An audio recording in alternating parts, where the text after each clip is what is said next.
नमस्कार साथियों की फैक्ट में आप सभी का स्वागत है। उम्मीद करता हूं कि आप सभी लोग बेहतर होंगे। सभी सनातनी और राष्ट्रवादी भाई बहनों से अपील रहेगी कि चैनल को सब्सक्राइब करिएगा, वीडियो को लाइक करिएगा और अधिक से अधिक लोगों तक शेयर कर दीजिएगा। जियोपॉलिटिक्स में बहुत कुछ घट रहा है इस समय पूरे दुनिया के अंदर। एससीओ की समिट चल रही है, वहां 20 से अधिक देश इकट्ठा है और सबकी निगाह टिकी हुई है कि ट्रंप के खिलाफ क्या क्या होगा, क्या क्या बातें होंगी। लेकिन एक और खेल चल रहा है, तेल का खेल। अमेरिका ने भारत पर आरोप लगाया कि तुम्हारे ऊपर 50% टैरिफ हमने इसलिए लगाया है कि क्योंकि तुम रसिया से तेल खरीदते हो और युद्ध में मदद कर रहे हो रसिया की। भारत ने कहा कि भाई तेल तो चीन भी खरीदता है, तेल तो बहुत सारे लोग खरीदते हैं। तब फिर अमेरिकियों ने कहा, खासकर ट्रंप प्रशासन की ओर से लोगों ने कहा कि नहीं नहीं, आप तेल तो खरीदते ही हो, अपने जरूरत के लिए नहीं, दुनिया की मार्केट में बेचने के लिए भी खरीद रहे हो, यह गलत बात है। भारत ने कहा कि धंधा करना कौन सी गलत बात है, क्योंकि इस तेल का जो खेल है ना दोस्त, इसको समझिएगा। इसके तेल के खेल में कुछ ही प्लेयर हैं और भारत में जितने भी बड़े प्लेयर हैं, दुनिया में जितने भी बड़े प्लेयर हैं तेल के, वो सब अमेरिका के नीचे काम करते हैं। और जो अमेरिका के नीचे काम नहीं करता है, अमेरिका उस पर किसी ना किसी बहाने से बैन लगा देता है। मैं आपको एग्जांपल दे देता हूं इसका, उससे आप और अच्छे से समझ सकते हैं। ईरान, ईरान तेल का बड़ा प्लेयर है। ईरान क्या क्या झेल रहा है आप देख रहे हैं। वेनेजुएला, इराक बड़ा प्लेयर था, इराक ने क्या क्या झेला वो सब कुछ आप लोगों ने देखा। वेनेजुएला क्या इस समय झेल रहा है वह सब कुछ आप लोगों को पता है। पूरा युद्धपोत लगा दिया है इस समय ट्रंप ने वेनेजुएला के आसपास और कह रहा है कि ये खराब सरकार है और इसने गलती से चुनाव जीत लिया, फलाना ठिकाना। रूस, रूस एक बड़ा प्लेयर है। रूस बड़ा प्लेयर है तो रूस के साथ क्या सलूक किया जा रहा है अमेरिका के द्वारा, वो भी आप लोगों ने देख लिया। अब दुबई, सऊदी, ओमान, ये सब जो जितने देश हैं, आप लोगों ने देखा कि ये सारा तेल का पैसा कमाया हुआ ले जाकर के अमेरिका में इन्वेस्ट कर रहे हैं। अभी ट्रंप सबसे पहले वहीं आया, चुनाव जीतने के बाद आया, उनसे कहा, डील किया, तुमको ये जहाज दे देंगे, तुमको ऐसे दे देंगे, तुमको वैसे दे देंगे, तुम लोग लाओ, जितना तेल का कमाए हुए हमारे यहां रखो। अमेरिका खुद तेल का बड़ा प्लेयर है।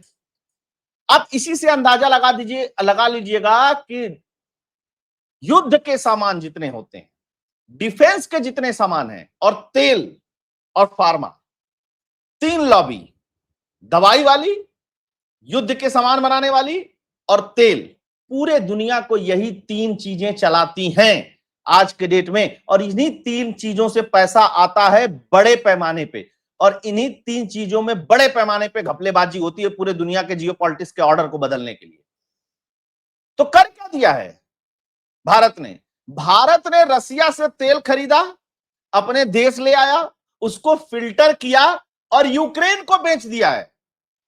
और भारत आज के डेट में, जुलाई का डेटा है, यूक्रेन में डीजल सप्लाई करने वाला टॉप लेवल का देश बन गया। अब आप सोचिए, जिसके देश में खुद ही तेल नहीं निकलता हो, वो रसिया से तेल खरीद करके अगर तेल मार्केट में इस तरीके से तेल बेचने लगेगा तो अमेरिका की बौखलाहट तो बढ़ेगी ही बढ़ेगी ना,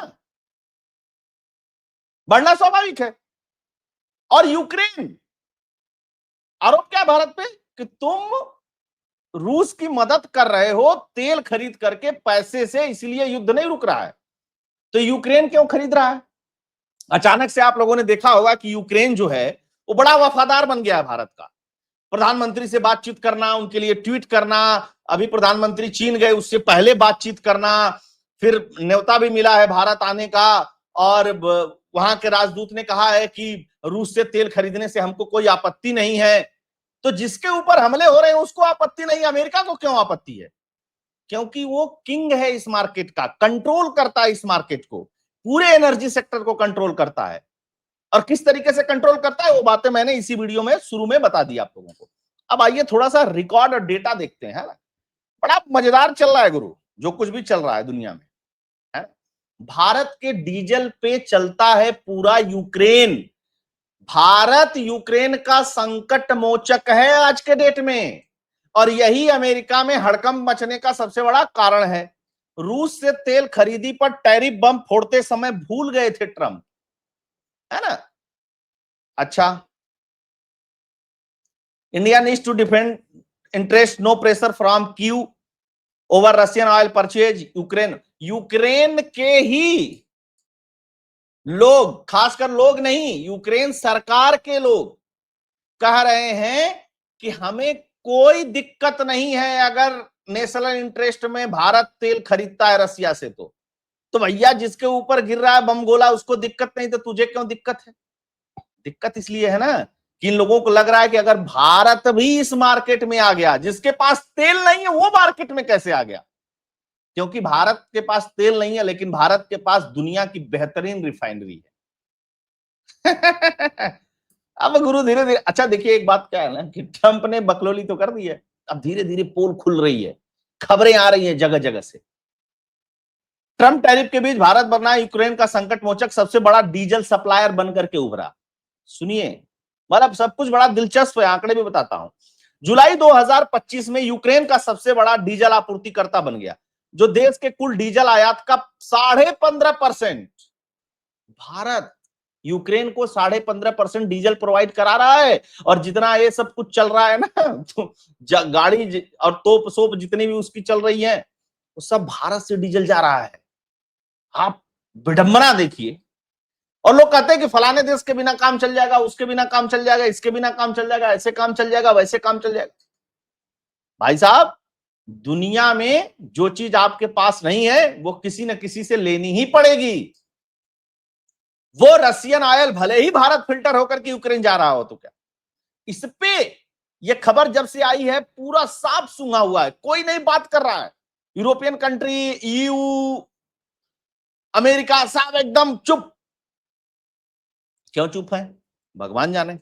अच्छा, थोड़ा और देख लीजिए इस पे क्या खबर है। यूक्रेन के तेल बाजार विश्लेषण फर्म नाप्टो रिनोक ने हालिया आंकड़ों के अनुसार जुलाई में भारत से यूक्रेन को प्रतिदिन औसतन 2700 टन डीजल की सप्लाई हुई है, जो इस साल भारत के सबसे अधिक मासिक निर्यात आंकड़ों में से एक है। यह आंकड़ा जुलाई 2024 की तुलना में काफी अधिक है।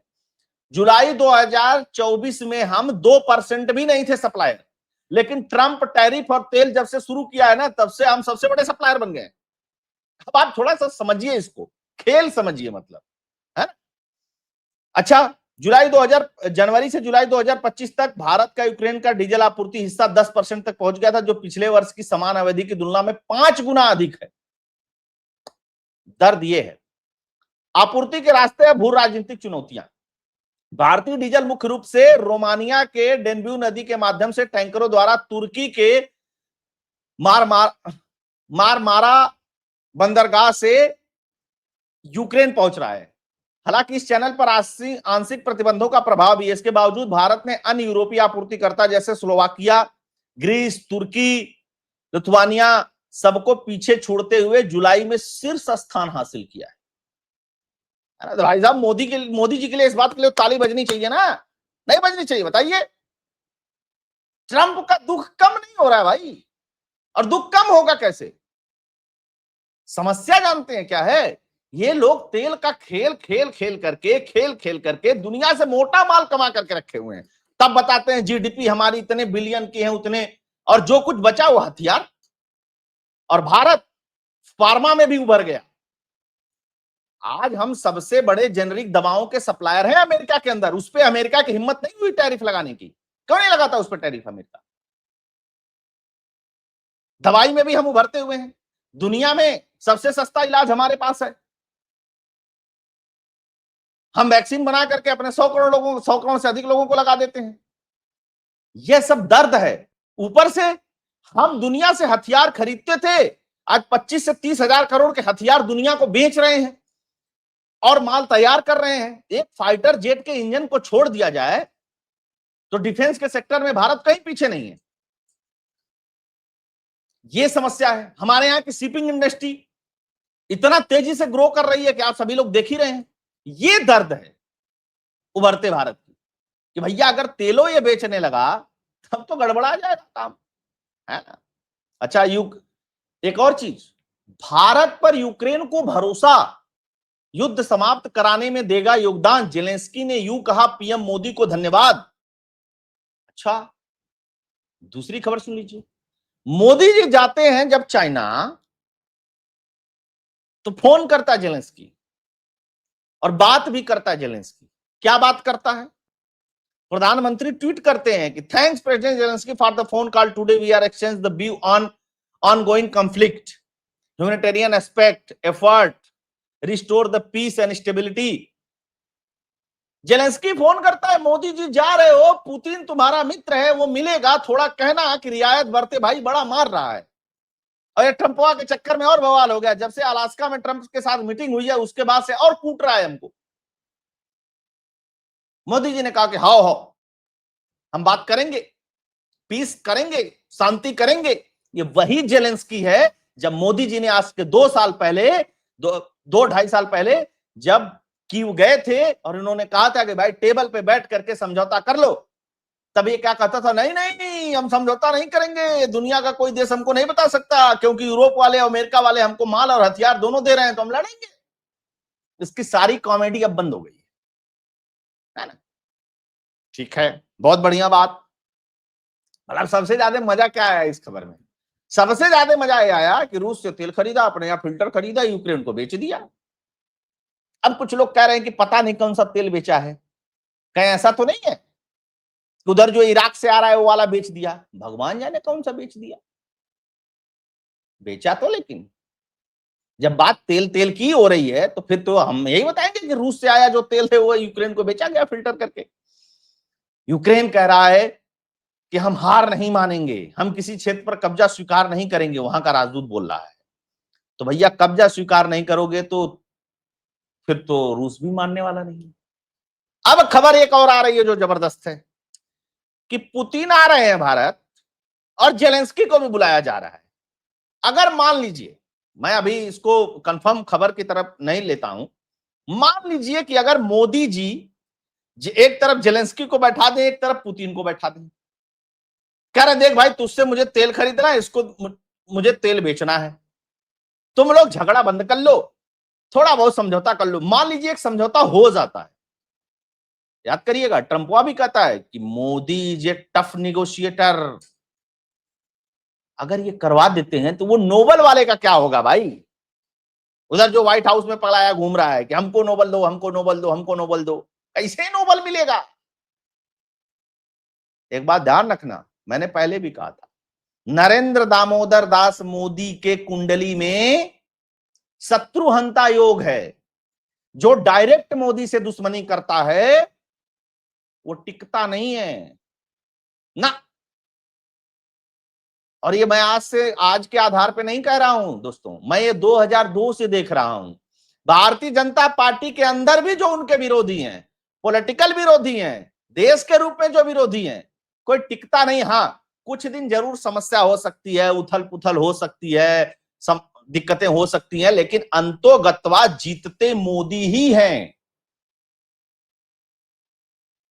ये कलाकारी है उस व्यक्ति की, ये करामात है उस व्यक्ति की, ये क्षमता है उस व्यक्ति की। आप विरोधी हो सकते हैं मोदी के, लेकिन इस क्षमता का कायल तो पूरी दुनिया है ना। तो आप बताइए, अब ट्रंप क्या कहेगा कि तुम तेल खरीद करके किसकी मदद कर रहे हो? तो भारत कहेगा यूक्रेन की भी कर रहे हैं यार, डीजल नहीं देते हैं, तुम पहुंचा नहीं पाते हो, हम फिल्टर उल्टर करके पहुंचा देते हैं, एकदम A1 ग्रेड का, बढ़िया धक्का गाड़ी चलती है उससे, हाँ, यूक्रेन में। अच्छा बताइए, भारत दोस्त है ना रसिया का, रसिया कोई समस्या नहीं कि तुम कहा यूक्रेन को तेल बेच रहे हो, लेकिन तेल रसिया का खरीद भारत रहा है पैसा दे करके, फिल्टर करके यूक्रेन को बेच रहा है, तुमको क्या समस्या है भाई? जयशंकर साहब ने कहा था ना कि जिसको समस्या हो हमारा तेल मत खरीदे। इसको कहते हैं मार्केट पे पकड़, गुरु पकड़, है ना। और भारत इसका अगर मास्टर प्लेयर बन गया तो दादा लोगों का क्या होगा? समस्या यहां चल रही है ना। तो बहुत सारे लोग जुड़े हुए हैं, सभी लोगों से आग्रह रहेगा कि वीडियो को लाइक कर दीजिएगा, एंजॉय करिएगा, राष्ट्रवादियों तक इसको पहुंचा दीजिएगा, टेलीग्राम के माध्यम से, व्हाट्सएप के माध्यम से। अगर आप डोनेट और कंट्रीब्यूट करना चाहते हैं इस कंटेंट के लिए तो उसके लिए फोन पे और पेटीएम का नंबर स्क्रीन पे दिया हुआ है। राष्ट्रवादियों को मजबूत करते रहिए। जय हिंद, जय भारत, जय श्री राम।